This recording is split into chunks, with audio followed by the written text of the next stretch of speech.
Top quality और consistent performance के लिए सिर्फ सिल्वर पंप्स। टॉप क्वालिटी और कंसिस्टेंट परफॉर्मेंस के लिए सिर्फ सिल्वर पंप्स, नाम याद रखना। मुंदडा आपल्या सोबत आपण त्यांच्याशी बोलणार आहोत। अखेरकार धनंजय मुंडे यांचा राजीनामा झाला, तुम्ही पण त्याच पट्ट्यातले आमदार आहात, कसं पाहता, तुमची प्रतिक्रिया काय?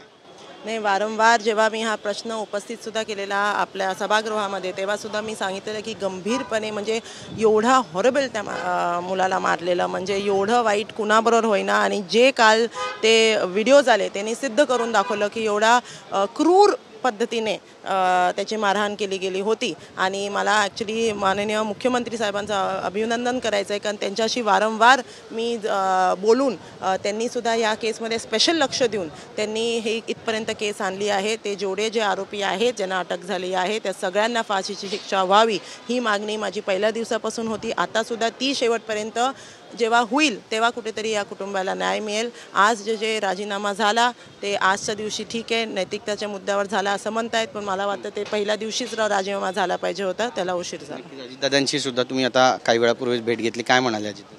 त्याने मला वाढदिवसाच्या शुभेच्छा दिल्या, दुसरं आम्ही काय बोललो नाही। पण दादांशी त्याच्या आधीसुद्धा मी पूर्ण पद्धतीने दादांबरोबर माझं बोलणं चाललेलं, आणि माझे जे मनातल्या गोष्टी होत्या, माझ्या मतदारसंघातल्या लोकांच्या जी म्हणजे त्यांची जी मागणी होती, आणि त्या आपल्या संतोष देशमुखच्या कुटुंबाची मागणी होती, ती वारंवार मी अजितदादाकडे आणि आपल्या माननीय मुख्यमंत्री साहेबांकडे पोहोचवली आहे। आता तरी शांत होईल असं वाटतं, कारण जशाच तशी शिक्षा देव, आरोपींना सुटून आल्यानंतर फाशीची शिक्षा द्या अशी मागणी होते। एक आक्रोश वारंवार पाहायला मिळतोय, काय म्हणा? माझं सुद्धा वैयक्तिक मत आहे की फाशीची शिक्षा झाली की मग कुठेतरी ह्या प्रश्नाला न्याय मिळेल, कारण अशी जी क्रूर मेंटॅलिटीचे लोक आहेत, ह्यांना परत कुणाला दुसऱ्याला हार्म करायची अजिबात त्यांना संधी भेटली नाही पाहिजे।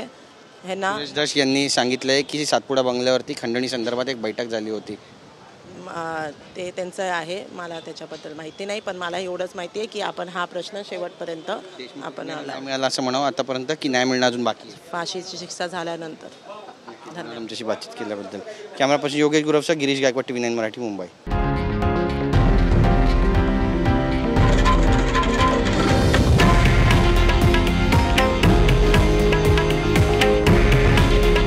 हे आहे देशातील नंबर 1 न्यूज नेटवर्क, आणि आपण पाहत आहात TV9 मराठी। काळजी तुमची, हित महाराष्ट्राचं।